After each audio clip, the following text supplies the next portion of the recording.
So I wanted to start with if you could give us a bit of a rundown as to who you are. I can see you're surrounded by an amazing setup. That's my fleet or my dysfunctional family of bowls, as I like Love to it. call them. So they're not all mine, first of all. Some of them are yours, actually, because I'm That's true. full babies. And there's a couple that I'm looking after for friends. These were bowls that I acquired for them in Nepal because I started a little Hmm. business this year. I'm sure we'll talk about that at some point.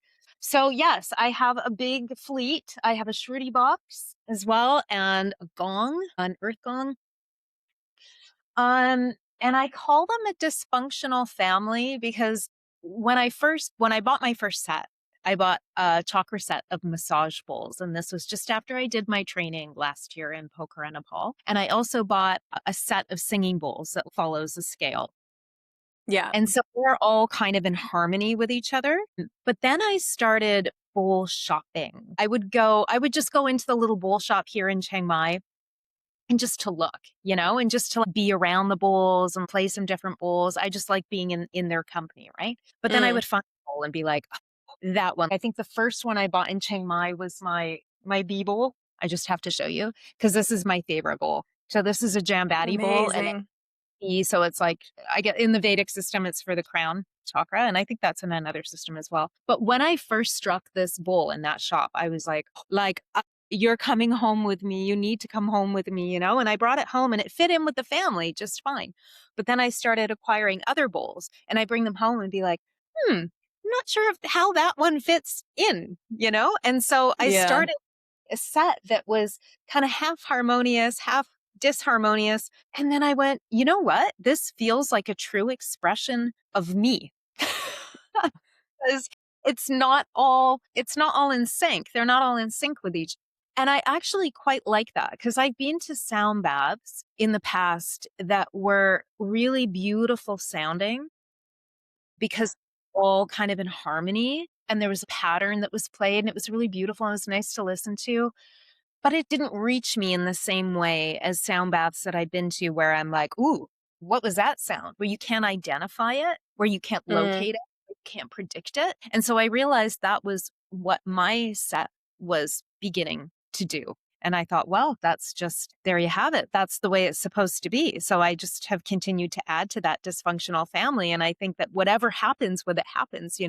And sometimes you can have very two discordant sounds that create or tones that create this third thing. Not all the time, but Mm. sometimes create this third tone. And that's exactly what's needed at that time. Yeah. S- It's not all perfect and put together like some, but I'm okay with that. It's an expression. Awesome. Yeah. And you've got an amazing set. And I've experienced some of those sound baths as well. And I agree that that mixture of disharmony and harmony is sometimes when you need a little bit of shaking up.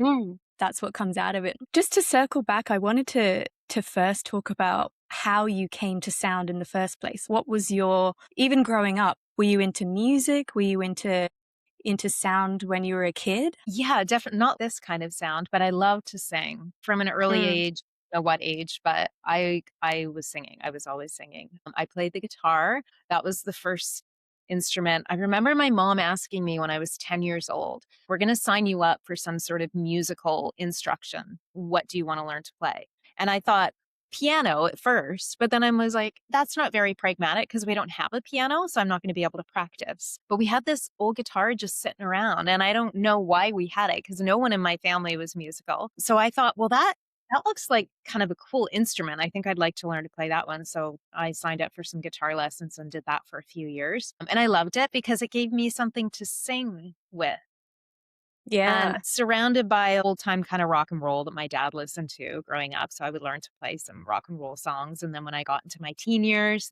I got really into Pink Floyd and, Led Zeppelin and all these old guys, right?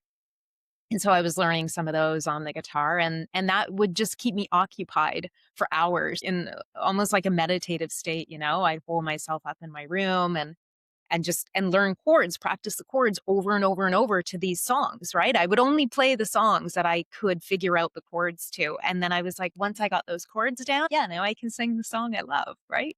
So that was kind of, and I sang, the national anthem for different events and all of that. Cool. So you weren't shy. I was so shy. I was so nervous and insecure and self-conscious. Mm, In a lot of ways, I still am.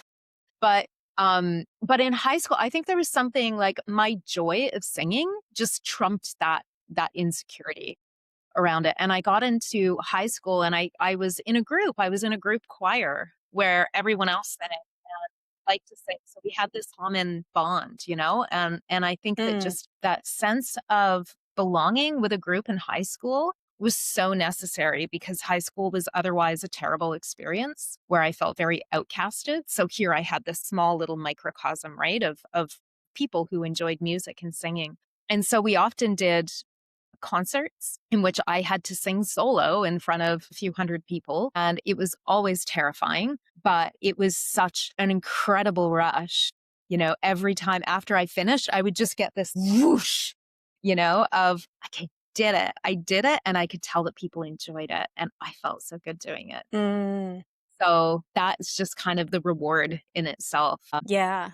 Do you So feel like that that's kind of translated into your current offering? I feel like it has a bit. For a while, I think I lost touch with my voice. I was using it Mm, more, it sounds strange to say, but unintentionally, therapeutically. So yeah. I once caught myself singing when I was in a very precarious situation where I felt really nervous and not safe in the environment I was in.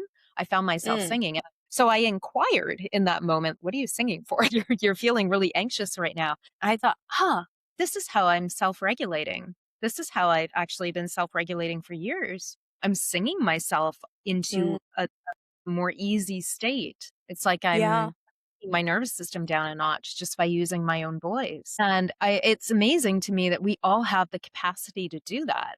It doesn't even have Yeah. to be, it can just be humming. So I was using it kind of in that way and just, in my own home, playing my guitar, but not really sharing it as much as I did when I was younger. And then when I went to Nepal last year and I was exposed to the sound bath there, where I did Yeah. my training. Was that your first ever introduction to like a proper sound bath? No, I had been to sound bath before here in Chiang Mai.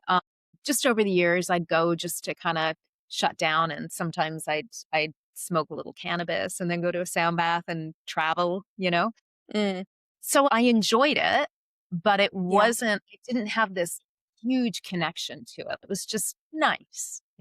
I had done a short training, like a weekend training on Koh Phangan during the pandemic. And that was just more out of interest, I think. A friend of mine was providing the training, and I thought, I'll go and check that out. And it was good. It was interesting. It was quite scientific, which I think kind of prevented me from really connecting with the art of it because that's Yeah. as I approach it now. But I bought my first bowl there and carried that bowl with me when I moved back up to Chiang Mai, and it just kind of sat in my home like an ornament. And every now and again, I would strike it or I'd place it on my heart center and strike it. Feel the good vibes. But that was about it. It wasn't a deep connection. And it wasn't until I went to Nepal last year that something, I don't know, something really shifted. And it's kind of an interesting story because I left Chiang Mai during the burning season to get away from the smog and going to Nepal, which is a place that I'd been years before trekking and I'd wanted to return to. So I went with the intention to do a trek and just hang out in Pokhara for a couple of months. Mm, And then I got there and the smog was worse than it was in Chiang Mai. And I was really classic. pissed because I wanted to trek and that wasn't going to happen. And I was I got on Skyscanner and I'm looking for flights out of there and like, what am I going to do now? And I was kind of pissed off at everything. And then I kept seeing this sign around Pokhara. It was a big sign that would be on the little sundry shops and the restaurants, and they all had the same sign. And the only thing that was different was the actual name of their shop. But common to every sign was these green concentric circles, and then written across that was open to more. And so I kept seeing this sign everywhere, and I was like, why is this sign? Because at first I thought it was the name of a place. Oh, this must be a incredibly big chain because it's like Mm, every other shop is called Open to More. And that's when I realized I don't even know what that was about. But I took that, I don't know, I kind of took it literally and went, what if you were just open to more? Maybe you are not actually here to escape the smog, but you are here to experience something else and you don't know what that is yet. Why don't you just trust that you're where you need to be? Mm. And this was all kind of like, it was wigging me out a little bit, right? Because I don't know how much I believe in that kind of thing. It's like, no, it's Yeah. smog could leave because this is a health hazard, right? And I thought, no, I'm Yeah, I just was gonna say, were you before this, were you already somebody who was into spirituality, following the signs, being super open before this particular experience? I was, but not in a real authentic way. It was more, Okay. I know that this is supposed to do this for me, and so I'm gonna try it, but I'm Mm, not really feeling it. So it was more of a performative way than got anything it. else. I've been kind of in the yoga world for a long time and I would do yoga, but it's like, what does that actually mean on a deeper spiritual level?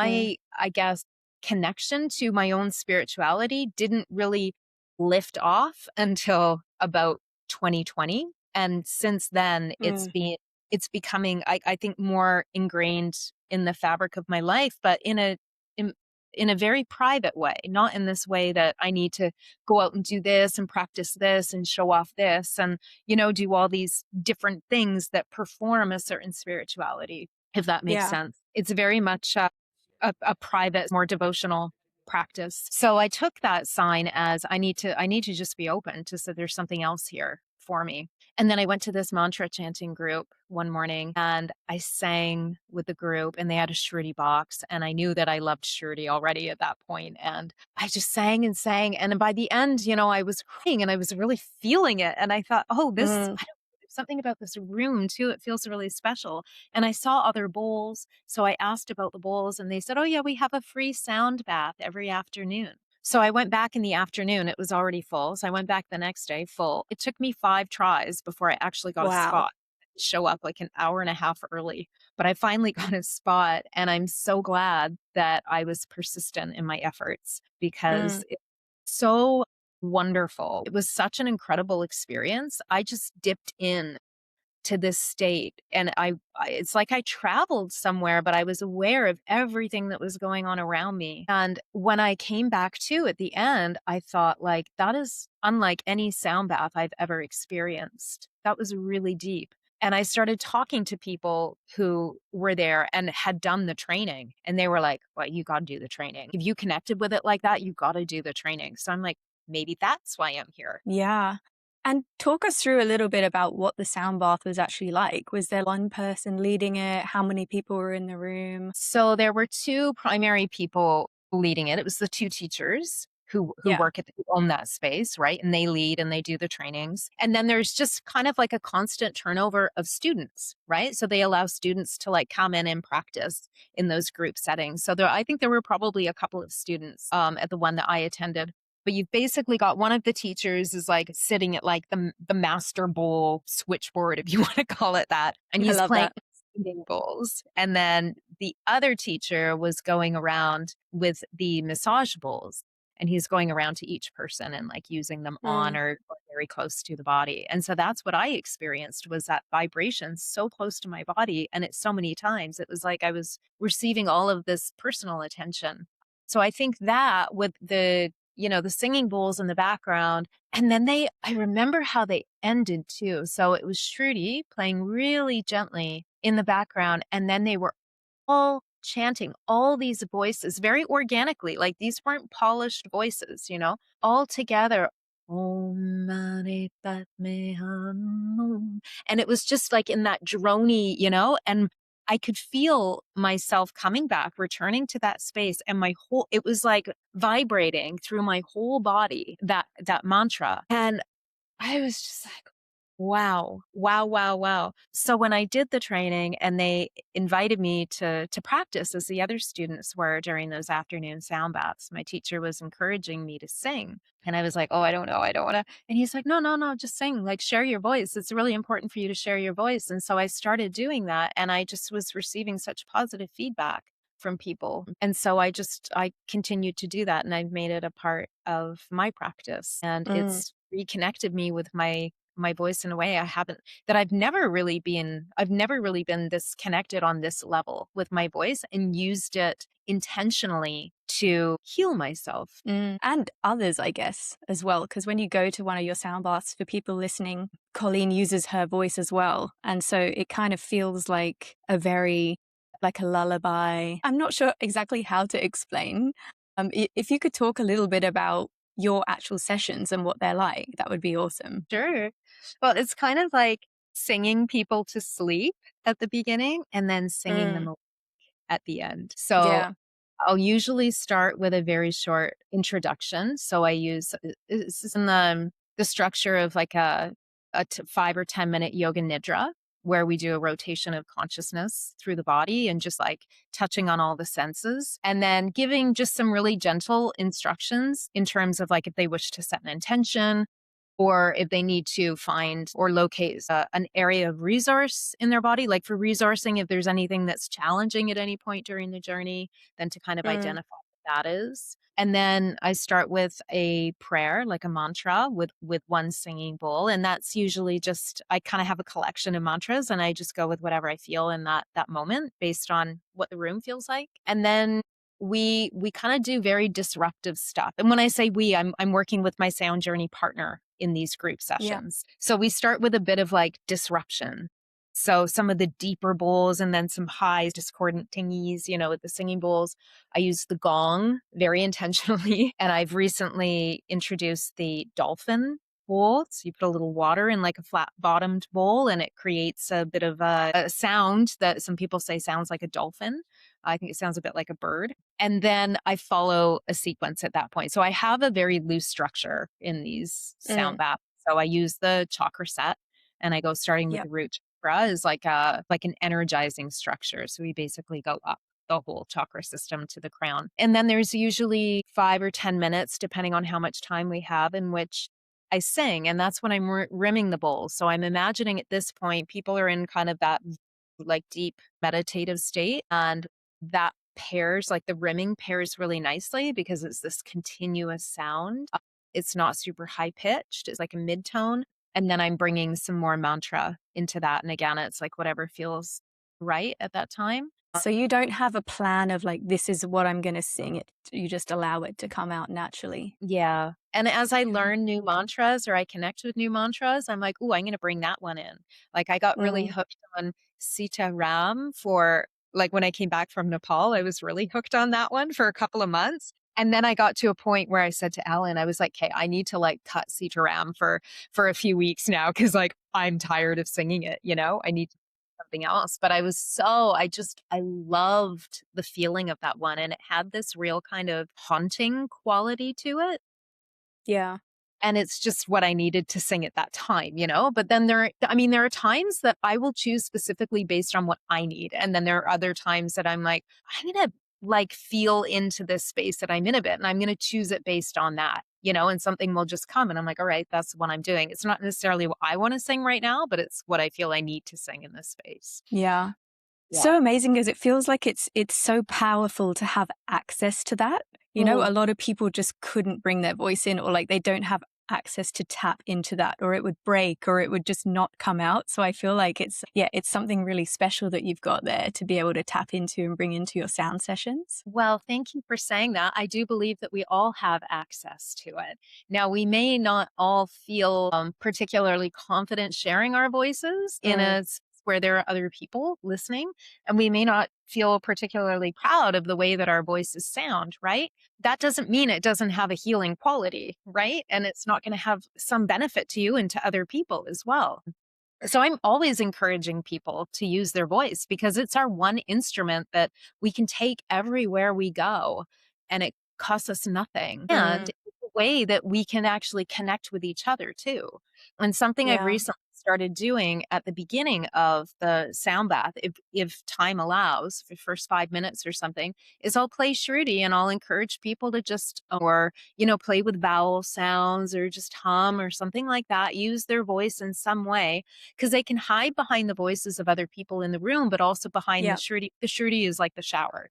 So, and that just it not only sets a creates a certain energy in the room, sets a certain tone. But I find it connects people too, because you have strangers coming in together, right? And we're all just going to like lie down next to each other and like probably fall Yeah. asleep. So it's a nice way of everybody connecting in this space, right? And getting comfortable using their voice and, for their own healing or intention setting, but also for being with other like strangers in the room, right? So they're no longer strangers.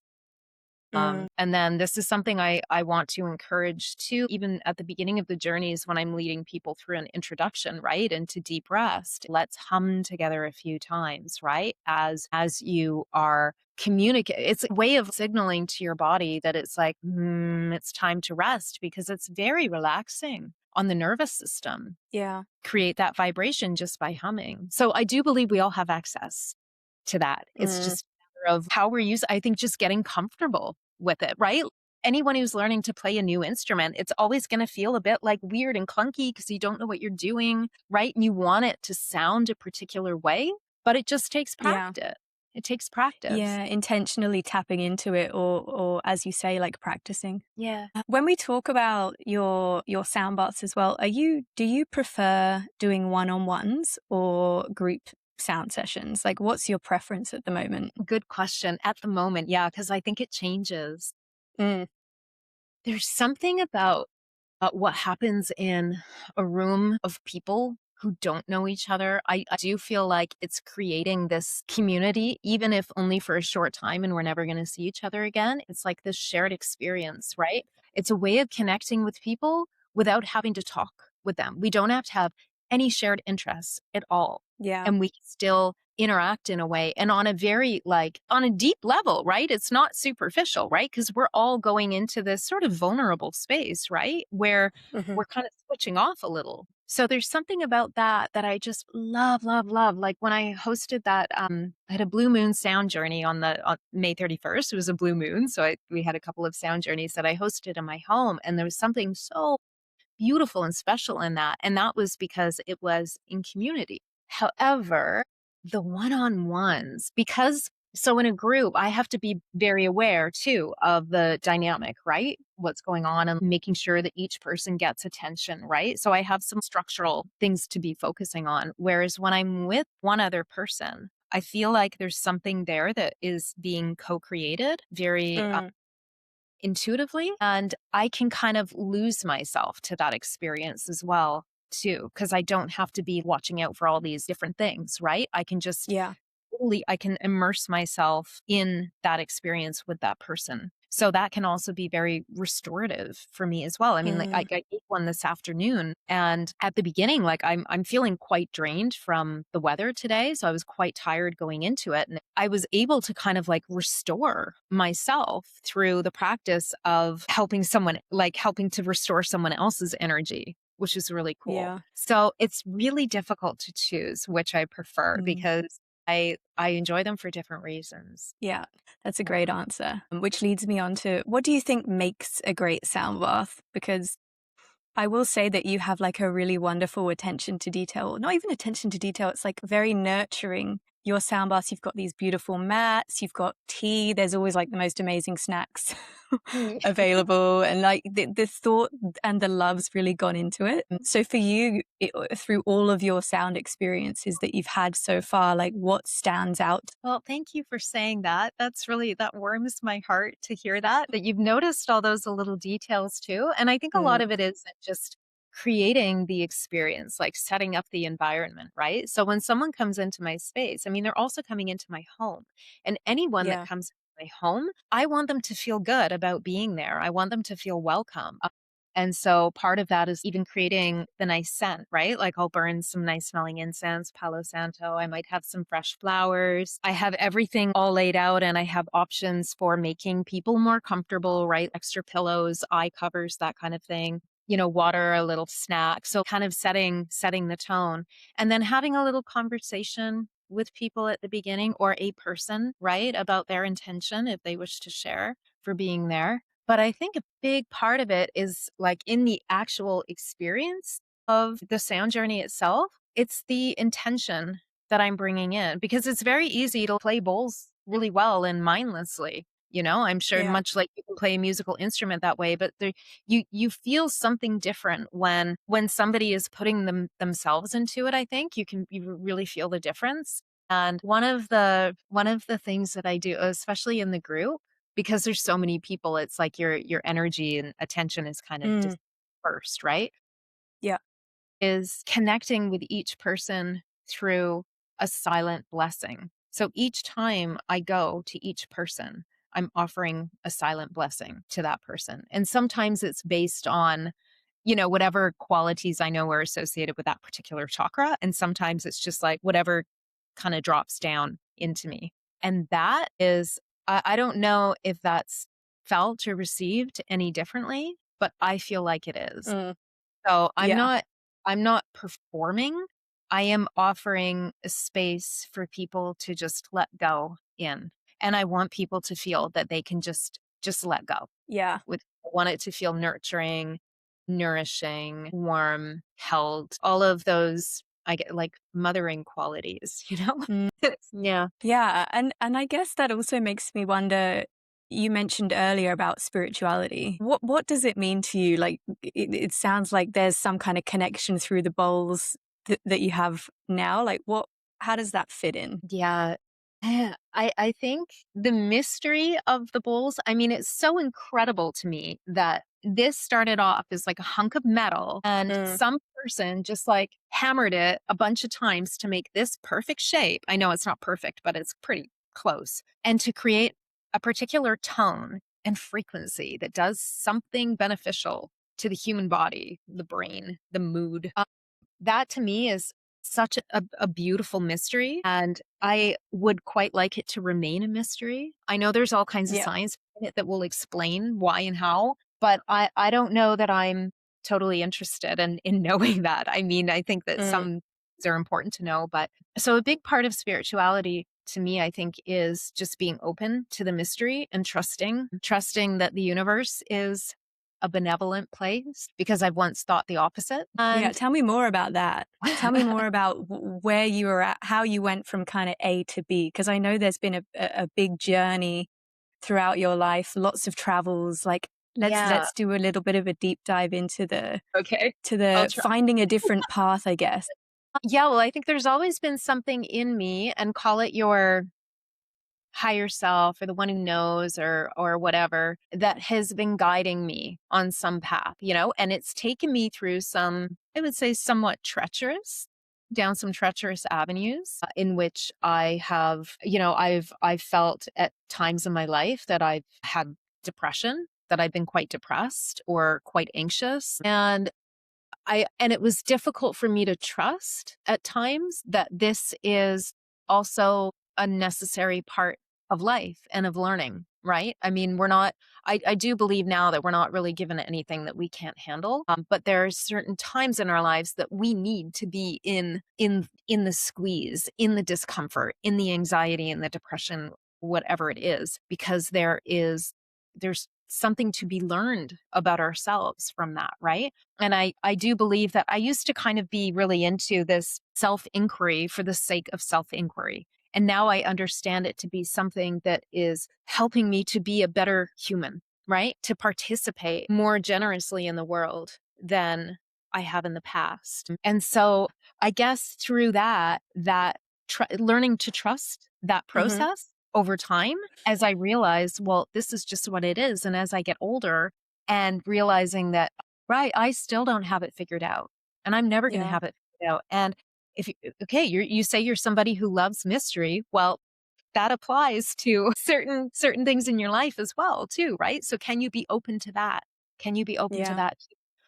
So in terms of like, I feel in my own spiritual development has been happening for many years and it's been in kind of incubation. Like I haven't always seen it or felt it or been actively developing it, right?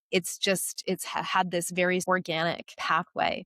And the way that it is for me now is it's taken on much more of a private quality. I just have little practices that I do for myself kind of throughout the day that aren't out there, and they aren't necessarily like mantra chanting or anything like that. They're maybe even kind of weird. I don't know. That's just for me.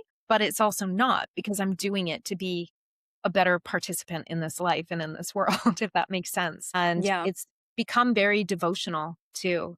So I know when I'm playing the bowls or when I'm singing, there are times that I feel something coming through me that is so raw and so beautiful that it will bring me to tears. And I don't know why and Mm, where it comes from, but I just think like this is a connection to something that I'm never going to be able to explain. I can only feel this, and how beautiful it is that I get to feel this. yeah. Do you feel like travel has really influenced where you're at now? Well, definitely. Cause like the first trip I went on was like I was actively deconstructing my life. So I lived in, Did you leave with that intention? yeah, right after I did my graduate degree, something shifted in my worldview. And I remember coming home one day and saying to my husband at the time, "Do you want to sell everything and move to Mexico or go traveling?" And he's like, "Sure." So I was like, I "All love right." that. So a year and a half later, we had sold our 4-bedroom house and everything in it.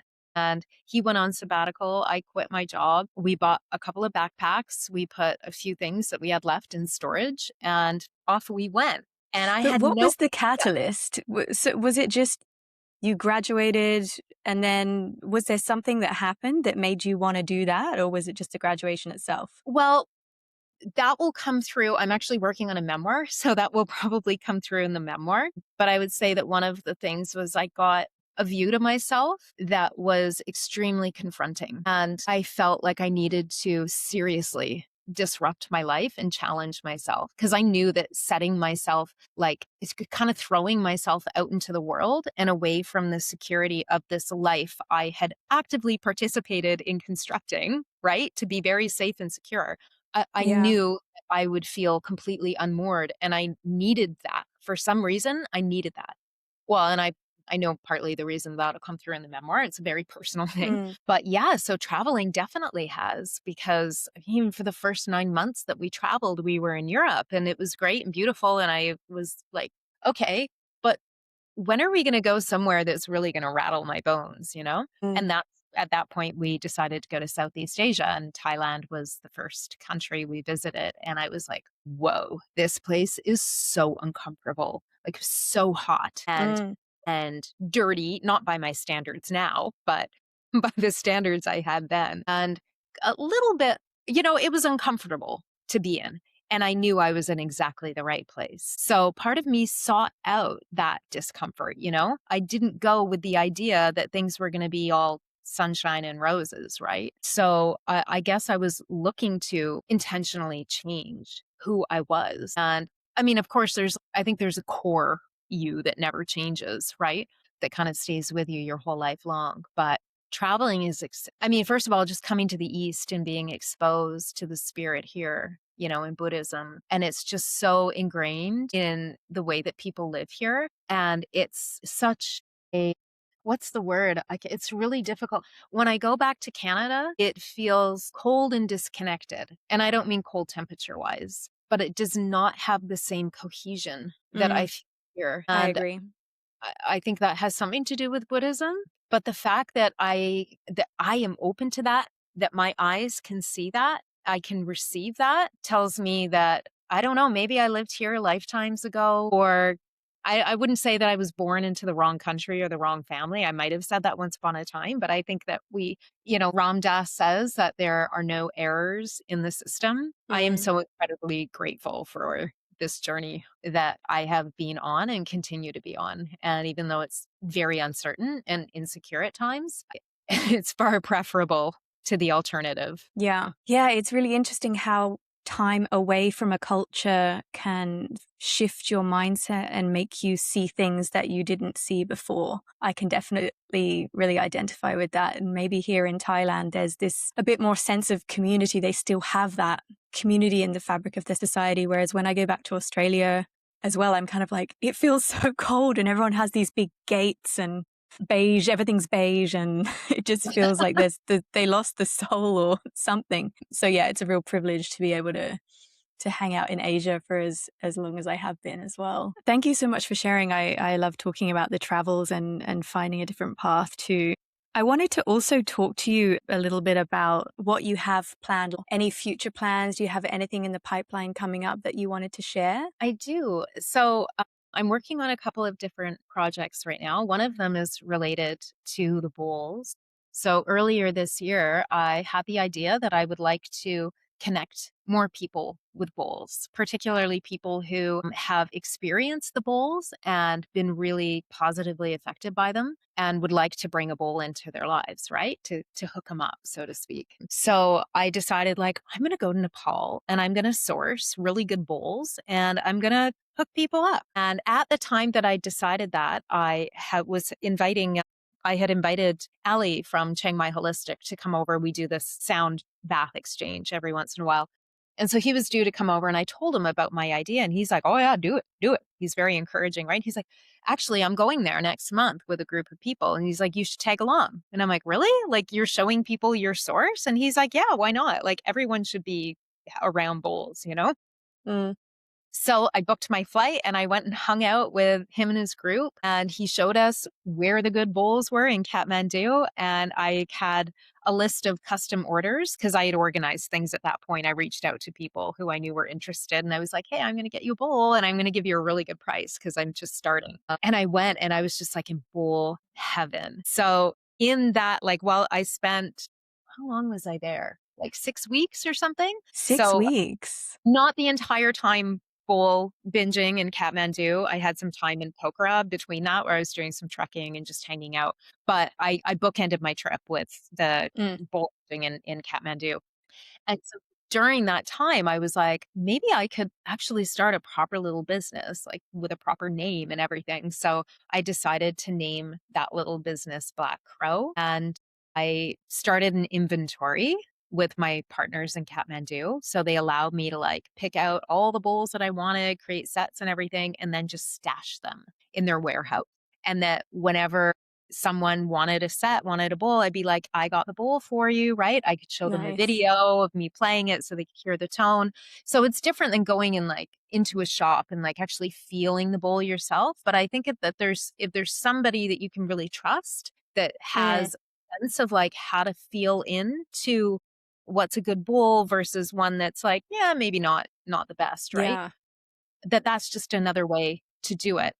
So yeah, I have a stash there and those are kind of available to anyone who wants. So I'll be going back there again later in the year and taking some custom orders hopefully when I go. But that's really a slow burn project. I think because I Yeah. love it so much that I don't want to like attack it. But I have some other ideas for. Tell me, before we jump into anything else, I'm really curious to hear a little bit more about if people want to go to Kathmandu, what can they expect? Because I've never been. I'm desperate to go there. What's it like? How do you even find a shop to buy bowls? How do you know where to get a sound bath? I'm picturing it being like really chaotic and a bit full on. So to help people out, paint the It picture is for us. chaotic. It's like a subdued India, I think, Nepal.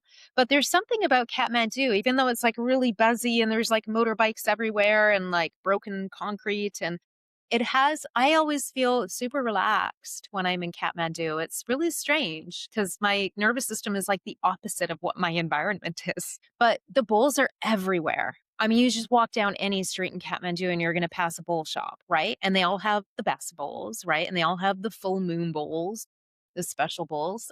And many of them provide training because a lot of these bowls are now made in India and then they're shipped to Nepal because a lot more people are going into like away from making the bowls and into providing training. So in virtually any bowl shop, you can find training. Mm.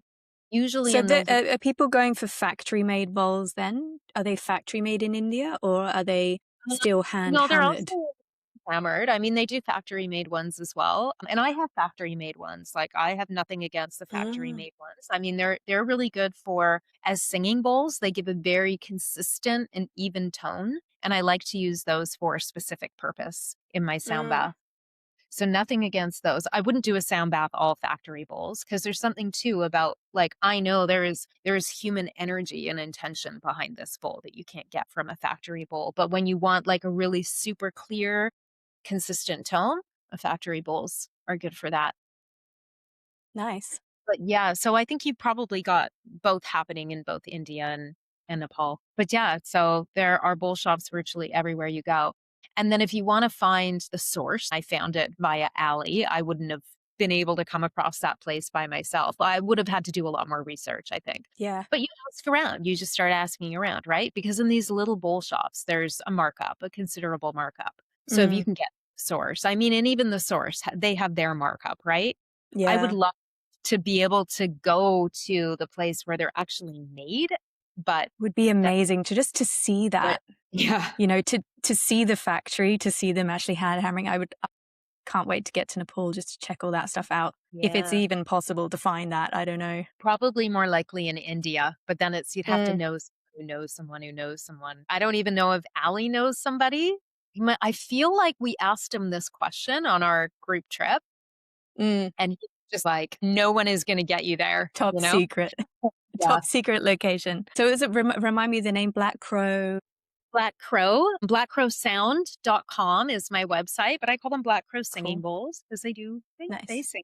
Yeah, so I've got a website. I also have an Instagram, which is blackcrow@blackcrow.sound. And that's where you're going to see some of the really organic content. So bowls that I have sourced in Nepal that I've taken videos of and photos. You'll see a whole inventory there, but also Great. tiny tutorials on how to strike the bowls using different mallets, how to have fun with them, how to do your own like self practice with them, and then just stories from other people as well as quotes and that. I don't know if you've checked out, I know you're not a huge Instagram user, but if you've checked out blackcrow.sound, you might enjoy it. I've removed my Instagram from my phone. It's literally like no social medias for now. But having said that, as much as I have my personal feelings about social media, it's the place to reach people, right? That's where everybody is. So if you want to help people, or if you want to be heard in some way, you've got to show up.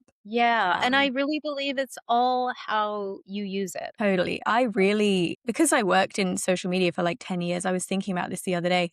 I feel like I'm totally in recovery from socials. Yeah. Like today I was really cheeky and I went on Safari on my phone and went on YouTube on my mobile phone and was looking at shorts, and I was like, stop, no, have like zero discipline left. It's really difficult. I mean, I'm pretty aware of my usage, but there are times that I'm like, I go to pick up my phone and I'm like, oh right, I just have to go to Instagram and I have to message that person because I forgot. Like I have to write. I need to message that person. So I go into Instagram and I launch it and immediately I see a video and I'm like, It happens to the best next of us. thing you know, like 3-4 minutes has passed and I'm like, what was I in here for? Who was I, Yeah. and I catch myself doing that a few times a day. Yeah, try stick to the desktop. But Instagram at the moment is your preferred social of choice. Are you going to branch out to YouTube at all, or do any long form content? Glad you asked, because actually I have started a YouTube channel. I just set one up Cool. a couple days ago. So I'm Great. going to have little shorts on there. I've had so many people encouraging me to post videos of the bowls with the singing. And I was like, yeah, I don't know. But then there was a community that I joined. It's like a repository of like wellness modalities. And I had been invited to create a profile and add some content to it. And one Great. of those one of those things I wanted was a YouTube channel. And I was like, I don't have one. So I was like, well, maybe this is the impetus to create one. So I just created one and I threw up one short video, but I have to get more content up there. And I think, why not? This is Great. fun. Like, have fun with it. So Mm, yeah, YouTube, I've got Instagram, and then my website. I started a blog a couple of months ago. So I have a few blogs up there now, and the blogs are primarily meant to be like either interesting, just stuff to know about the bowls, or like educational, how to choose a bowl, where to go buy one, little things to look for, that kind of thing. So great. so yeah, that's my slow burn project right now. That's kind of happening in my free time. But my more concentrated project was actually a quit smoking program. But I need to rename that tagline. It's called Threshold. That will be the formal name for it. And I call it a quit smoking program, but more what it is a community created for people who want to quit and they're really struggling to do so. So they've tried other methods and they haven't had any success. But the initial thing is that they want to quit. And so I'm setting up a 21-day program in which people are all starting their quitting journey on the same day, but that they are not actually required to quit. And here's hoping that the desire to quit will be the motivation, and that the Mm. community be the support that takes them through that journey without lighting up anywhere along the way. But if they do have to have a cigarette at some point along the way, it's not seen as a failure, because the objective is not necessarily to quit. That's kind of like the secondary objective. The Yep. primary objective is to sit with the feeling that you get that makes you want to smoke a cigarette in the first place. Mm. Because I think that so many people who have a nicotine addiction, or I mean, really any kind of addiction, but I only have personal experience with nicotine addiction, Yep. that they spend a long time running from a feeling. And as long as we are running from that feeling, we're always going to need something to fill Yeah. ourselves.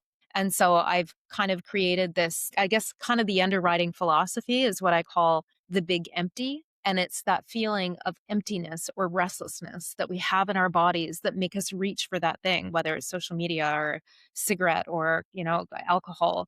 And that the big empty is the thing that we need to get to know, not to run Mm. from, to actually become familiar with and welcome as part of the human experience, because it's actually a very fertile place in which to, create, Yeah. discover, connect. What was the catalyst for you to like? Why did you want to start this program? Well, I mean, I smoked for 20 years, between the age of 15 and 35, and I quit a bunch of times, and I would quit for like 9 months or 2 years, but I always went back. There was always something that brought me back, and it was usually like a circumstantial thing, I'd have a boyfriend that was smoking, or I get to that point where I'm like, "Oh yeah, I'm so over it now that I can just like have a social smoke when I'm hanging out with people that smoke," right?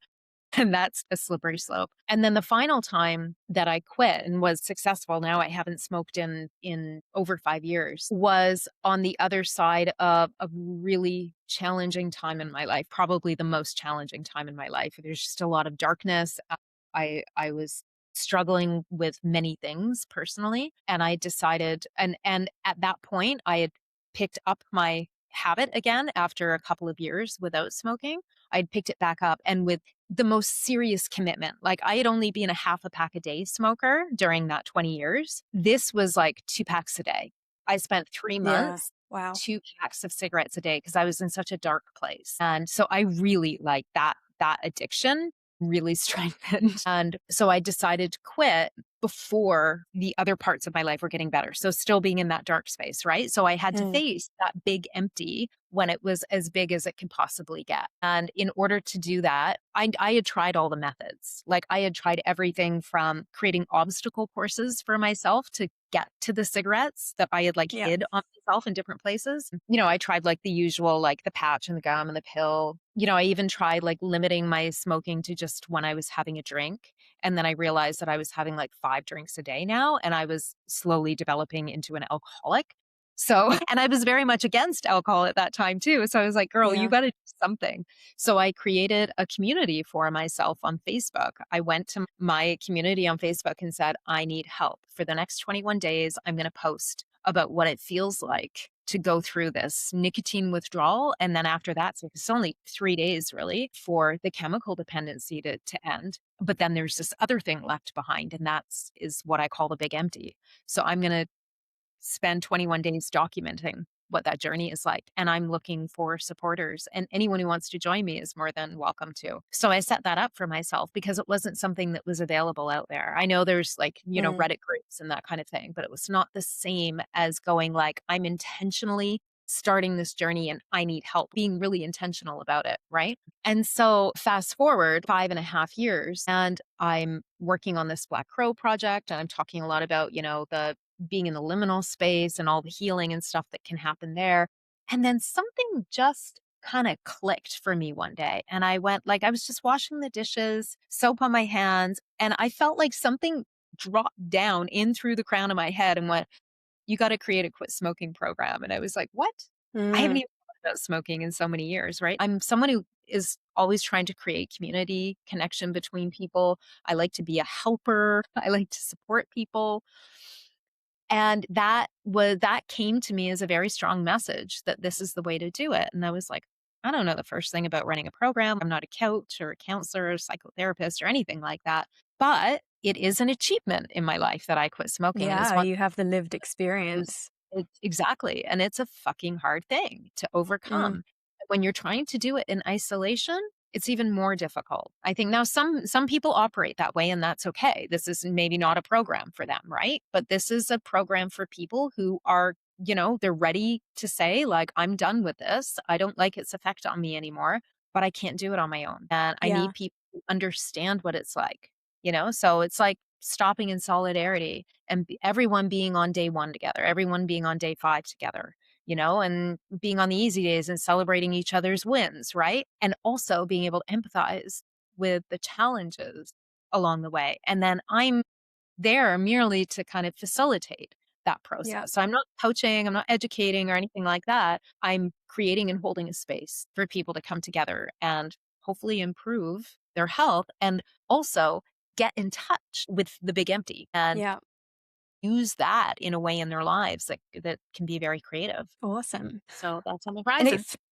it kind of sounds like you throughout your life as well that you've just created the spaces in which you know you need. You said earlier you went traveling because you felt like you just needed to shake things up. So you created the space for that to happen. And same Mm. with the smoking. It seems like there's or for me, at least for me anyway, I see some common themes. You just create the scenario that you need. Yeah, that's very perceptive. Thank you for noticing that. I don't think I would have noticed that if you hadn't said it, but I think you're right on. Yeah. That's awesome though. That's really amazing. So where can people find the smoking app? Yeah. So I'm still in the data collection phase right now as I Cool. develop the program. So it's not happening in any kind of linear fashion. It's more a matter of collecting data, add to the program design, back and forth. So at this point, I'm just asking people to complete the survey. So anyone who is a smoker and they're interested in talking about their relationship with smoking, because there's multiple open-ended questions on the survey. And anyone who has been a smoker and wants to share their experience as well. It takes about 10 to 15 minutes, and I can share the link with you Great. I'll for any. put it in the show notes. The program, I don't have a formal launch date, but I'm thinking it'll be somewhere around mid-August. So I will have a wait list sales page coming out hopefully within the next few weeks. So I will update you with Cool. that. I have it, but for now it's just Sounds great. surveys. I would really hugely appreciate anyone who wants to contribute to this. And I'm also looking to interview different people who do smoke and would like to talk about it very informally, but recorded, and people who have smoked and want to share what their journey was in hopes of, being a supporter for other people Cool. who I stuck. look Yeah. forward to hearing about all your projects and checking in and seeing how everything's going. Thank you so much for your time. I really appreciate it, and I just think it's really inspiring how you have built your life and how you choose to show up and share all your hobbies and passions. And yeah, I'm really grateful that you took the time to chat to me today. Well, thank you so much. And Lauren, I'm so grateful to have you in my life and getting to know you better over these few months. And it's really kind of cool how we got to know each other too, which was through sound, right? Yep, I mean, I it's think you true. saw my picture in that group, that WhatsApp group, and you were like, hang on, is this girl into bowls too? And so you Yeah, connected me I on that. stalked you. Right? I was like, "Oh, this is so cool." And it was strangely at a time that I couldn't play the bowls, but it did Yeah, bring us together, and I love that it's such a wonderful thing to share, right? totally. And you give an amazing sound bath, by the way. That was one of the Thank best I've ever you. had, I really. really appreciate you saying that. You took me someplace, and I can't wait for the next one.